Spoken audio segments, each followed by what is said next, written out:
What's up, sports fans? This is the Lucas Ross Sports Channel. It is time to give you my 2025 SEC football spring power rankings for the upcoming 2025 college football season. And sorry if I sound a little bit funny. I'm kind of, my allergies are kind of bothering me, so I'm probably going to try to not really get through this video pretty well, but just keep in mind that my allergies have kind of been bothering me. So I'm going to try to get through the video as best as I can. So this might be a long video or it might be a short video, whatever it happens and everything. But yeah, I'm going to give you my SEC football spring football power rankings. As you guys know, the SEC, or actually the spring football games went on, but there was not a lot of them this year. Obviously, spring football doesn't really matter as much as it used to, because obviously you still got the rosters that still need to be fully completed. And then the transfer portal obviously has been going around still. It's been a lot of chaos in the transfer portal, obviously, with NIL situations. So, again, these are not going to be really good, accurate spring football power rankings for this conference. And definitely, I don't feel confident with any of these power rankings. So, again, I'm going to try to do this for every single Power 4 conference, but we start with the SEC for today. So, let's go ahead and jump right into it. We'll start from the bottom and work our way to the top. So, starting at number 16, we got Mississippi State. Nothing too exciting to get about for Mississippi State. I mean, obviously, there's not a lot of talent on this roster, if that makes sense. I mean, obviously, both sides of the football. I mean, it's pretty average everywhere where you look at it. I don't think it's really a terrible roster. It's definitely just pretty average on both sides of the football. Basically, Mississippi State's schedule is definitely what I'm worried about. If I'm a Mississippi State fan, it's definitely all about that schedule. I mean, don't get me wrong. I do like their roster a lot. I mean, it's pretty average on both sides of the football. I don't think it's going to be a horrible roster. I mean, they added some additions in the transfer portal. They got Blake Shapen back at quarterback, obviously. He set out a lot from last year, so we'll see how much he can improve in 2025 under the system of Jeff Lebby. Offensive line, I think, is going to be quite solid for them. You look at the wide receiver position, it could be a little bit of a concern because they do lose their top wide receiver from last year. But either way, I think Mississippi State will be a pretty average offense. And then on defense, it's also pretty much the same thing, same thing from there. They lose Stone Blanton at linebacker. I mean, that's pretty much the only big-time loss there on the defense. So, again, I don't think Mississippi State is going to be a terrible team. They're not going to be a bad team either. They could just be a pretty average team, but it's definitely going to be pretty hard to get an SEC win, in my opinion, just because of their schedule coming up for 2025. So Mississippi State at number 16.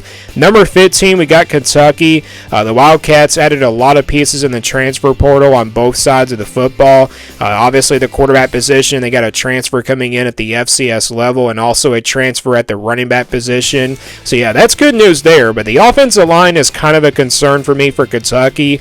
They lose Marquez Cox and then also Eli Cox, and then also Gerald Mincy at the offensive line. So, yeah, the offensive line definitely kind of a concern there for Kentucky. They're absolutely loaded at wide receiver, though. They got plenty of guys there coming from the transfer portal. But you look at this defense for Kentucky. That's the reason why they kind of dropped all the way to number 15 for me in these power rankings. And, again, I'm not saying the defense is going to be bad. It's just the amount of losses that they had on defense. Deion Walker gone at defensive tackle. That's a huge loss there for the Wildcats. But the linebacker position is definitely a big concern. J.J. Weaver, De'Eric Jackson, and then Jamon Demas Johnson at linebacker. Those are three big linebackers gone for Kentucky. So, again, that's the reason why I got Kentucky here towards the bottom of these power rankings. And then in the secondary, they're going to lose Zion Childress at full safety, and then Maxwell Harrison at corner. That's a very talented player there. So, yeah, Kentucky, pretty much the reason why they're at number 15 is because of the amount of losses on defense. But, again, I like what they added in the transfer portal, especially on offense. I think the offense will be quite better than it was from last year. But, again, it's just the defense that I'm concerned about here for Kentucky for 2025, and that's the reason why they're at number 15 on these power rankings. Number 14 is Arkansas. The Razorbacks coming in after a pretty solid year from last year. First off, on the offensive side of the football, they lose Jaquan Jackson at running back. That's obviously the big loss there on the running back room. So they're definitely going to have to rely on some young pieces at that running back position. I mean, wide receiver, though, is kind of another concern here for for the Razorbacks. Andrew Armstrong and Isaac Telsda, two very talented wide receivers, gone here for the Razorbacks. So they're definitely going to have a couple of pieces to fill in there at that wide receiver position. But you look at this offensive line for Arkansas, it's definitely going to be pretty solid and pretty decent in my opinion. And obviously this Arkansas offense should be really good either way. I mean, obviously with Bobby Petrino calling plays. So yeah, I like the offensive line here for Arkansas. Defensively, they don't lose a whole lot there from last year. They bring back almost everybody from last year back in the starting lineup. So yeah, defensively they should be pretty solid on that side of the football as well. It's not going to be a really decent defense. I mean, maybe they can take a step forward this year, but I mean, really the only big loss is Landon Jackson on defensive end. So again, not a ton of losses for Arkansas on that defensive line and definitely in the secondary. So I think this defense will take a little bit of a step forward in 2025, but it's definitely not going to be one of the most talented defenses in the country. But yeah, Razorbacks here at number 14 because of that receiver, that concern there at the receiver position, but they're here at number 14 on this list. Number 13 is Vanderbilt. This is a team that, for the first time in a while that they won't be at the bottom of the SEC in my opinion.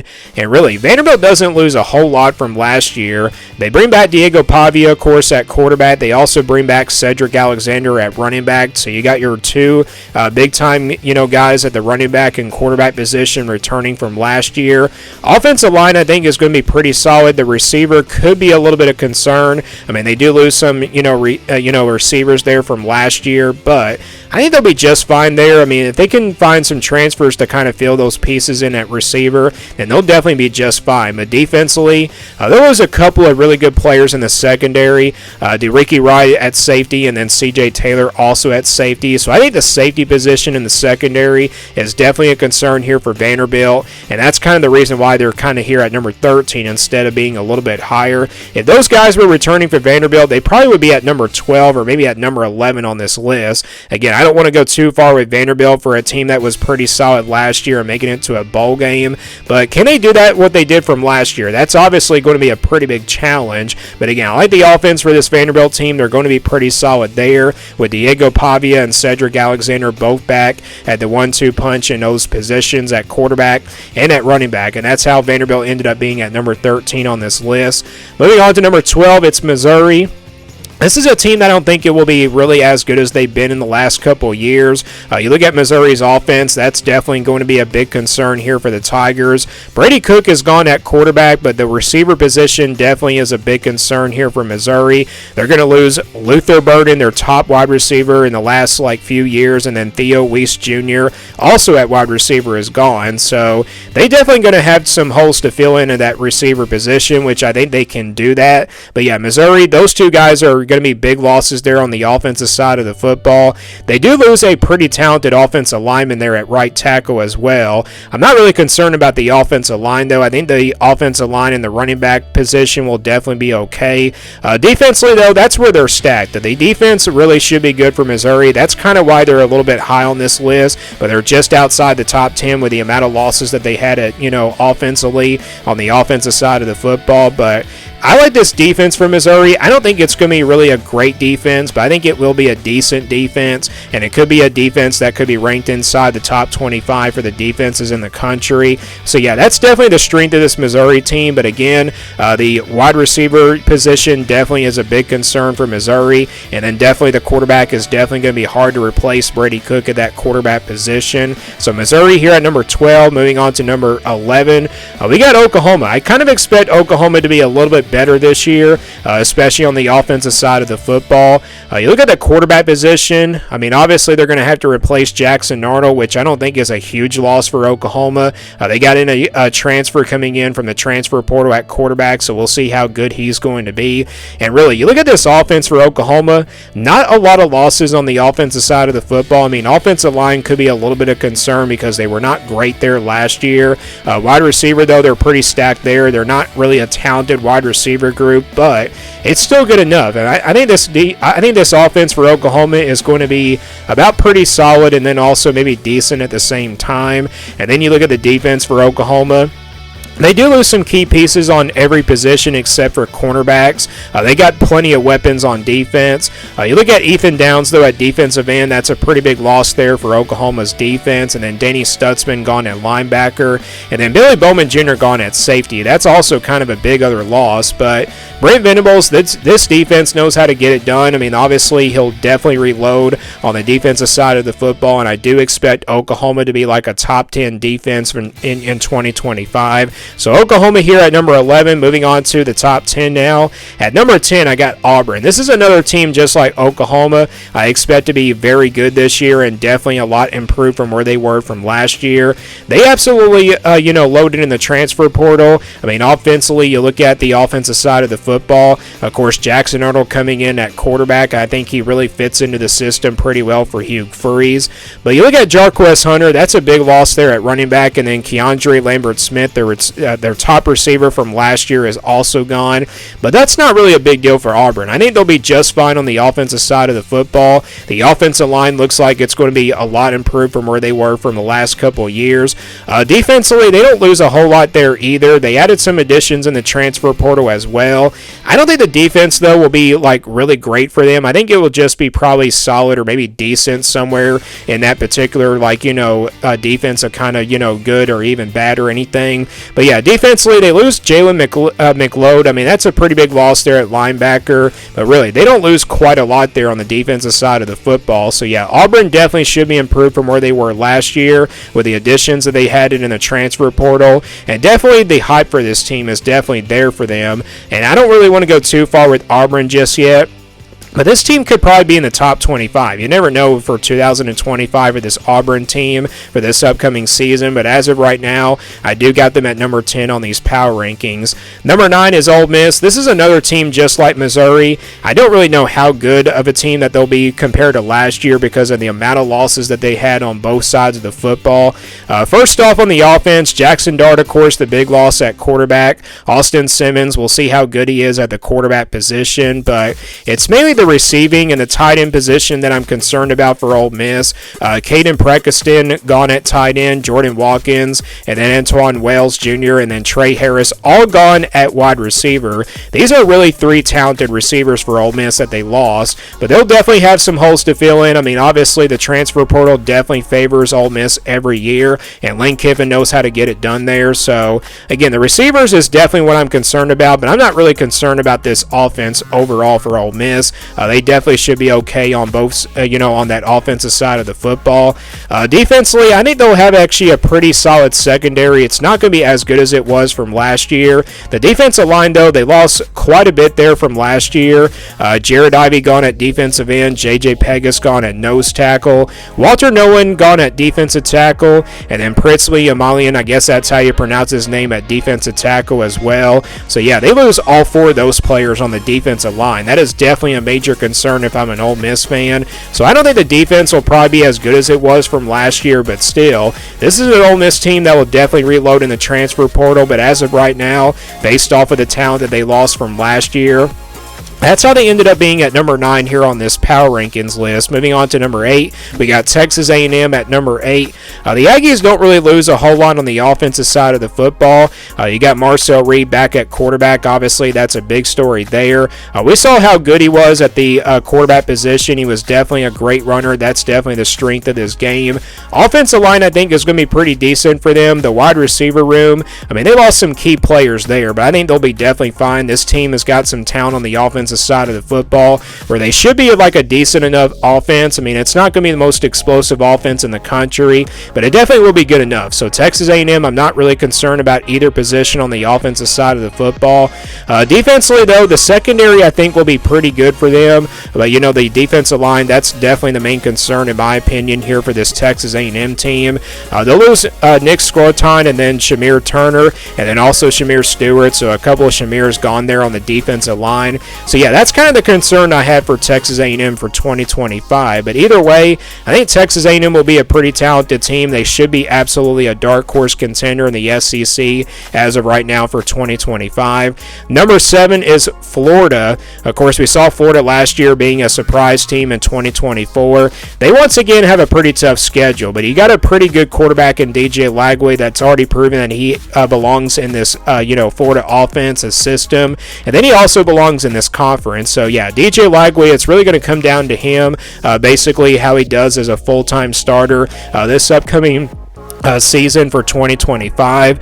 But you look at the offense overall for them, obviously Montrell Johnson Jr. at running back is a pretty big loss for them, but they got some young pieces that can fill in.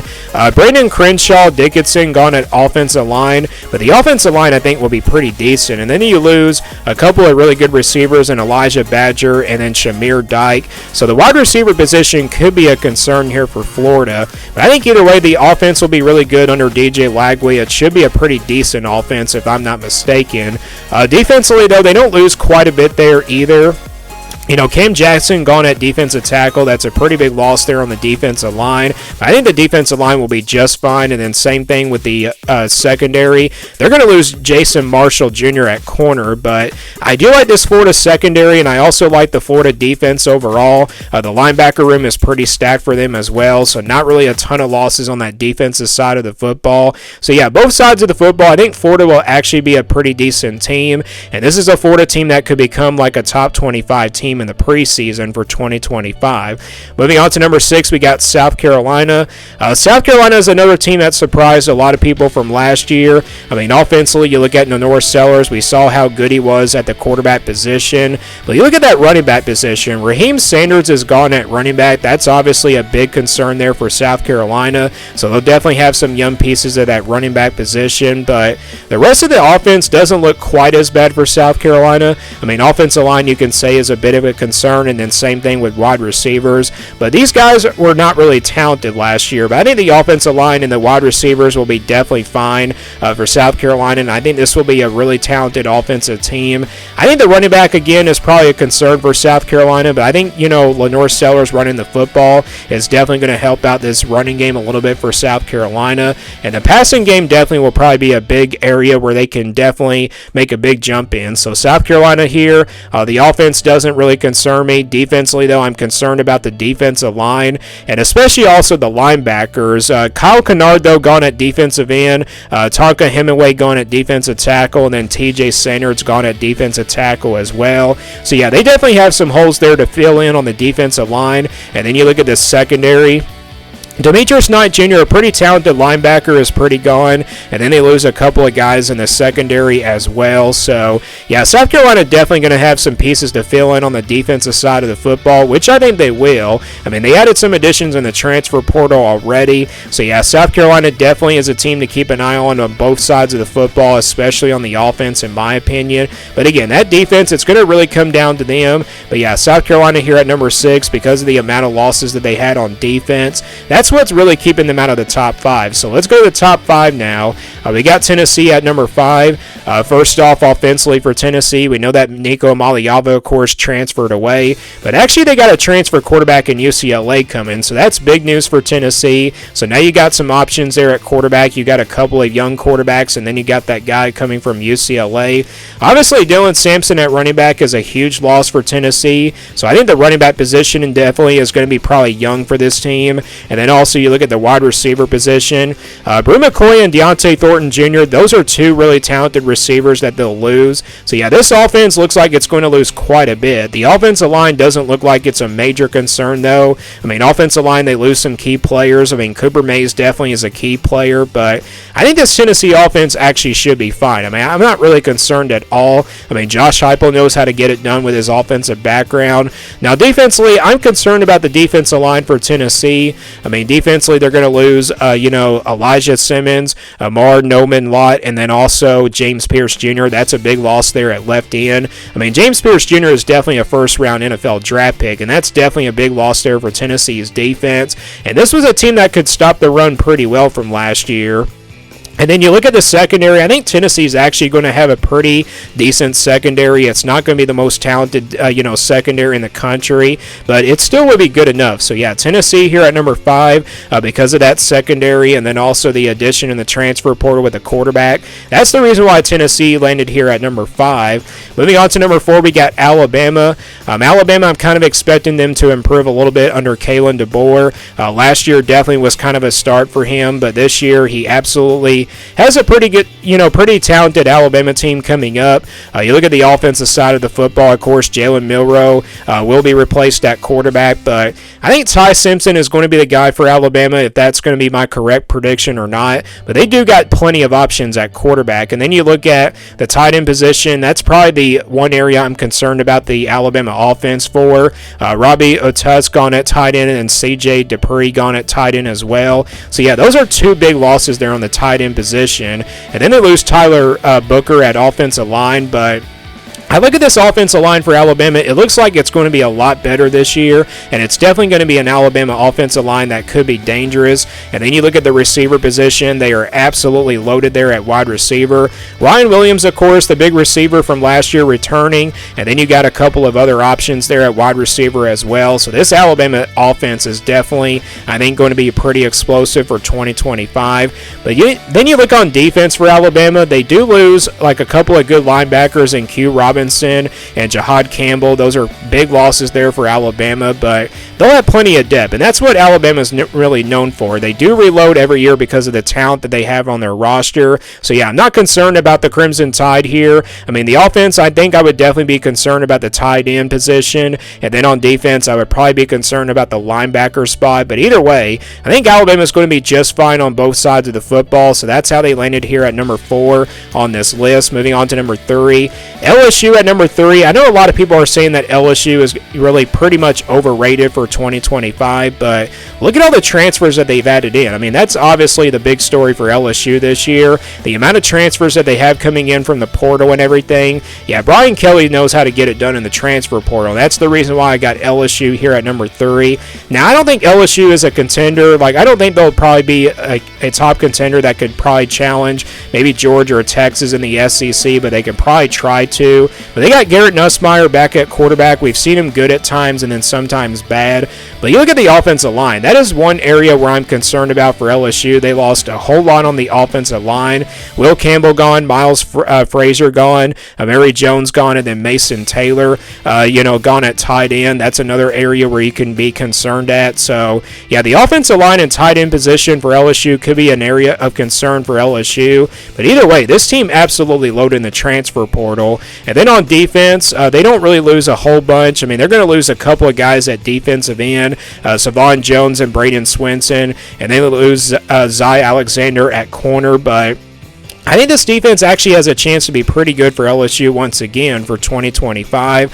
We saw a little bit of improvement from last year, but I think they're definitely going to take a big jump in 2025. And you never know. That could be the strength of this team this year. But again, the offensive line is what I'm concerned about for LSU. And then on the defense, I really don't have any concerns there whatsoever, especially maybe the defensive line. But yeah, LSU here at number 3 because of all the additions in the transfer portal and definitely with all the experience they have coming back on the defensive side of the football. At number 2, we got the Georgia Bulldogs. No question about it. They do reload every single year. Obviously, Carson Beck gone and transferred to Miami and everything, but Gunnar Stockton, we'll see how good he's going to be. Obviously, we only saw him one time last year, and that's definitely kind of a big question mark there for Georgia. Obviously, he did not really perform well in that game, but it's just one game. We'll see how well he does in a full 12-game season, and also if he can stay healthy and everything, then Georgia definitely still becomes a dangerous team. Now, they obviously will reload on defense. I mean, they brought in another really good recruiting class, and these defensive guys will definitely be a big step up, and sometimes the freshmen, they don't make an impact right away, but, the defense definitely for Georgia, they should be able to reload on that side of the football. So, no concerns whatsoever for Georgia on both sides of the football, and that brings me to my number 1 team, and that's Texas.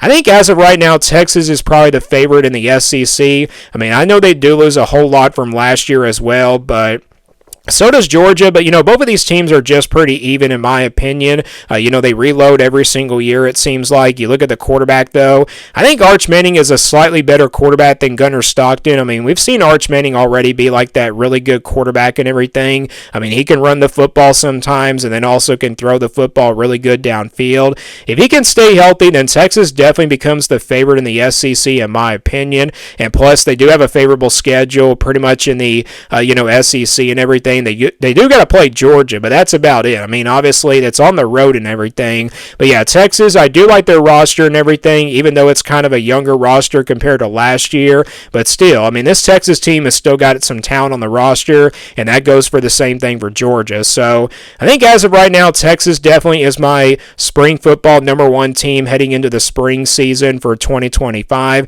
Do you guys agree or disagree with all these spring football power rankings for the SEC for 2025? Let me know your thoughts down in the comments below on my power rankings. And then also, give me your power rankings for the SEC as well. Thanks for watching this video, and stay tuned for more sports content videos on my Lucas Ross Sports YouTube channel.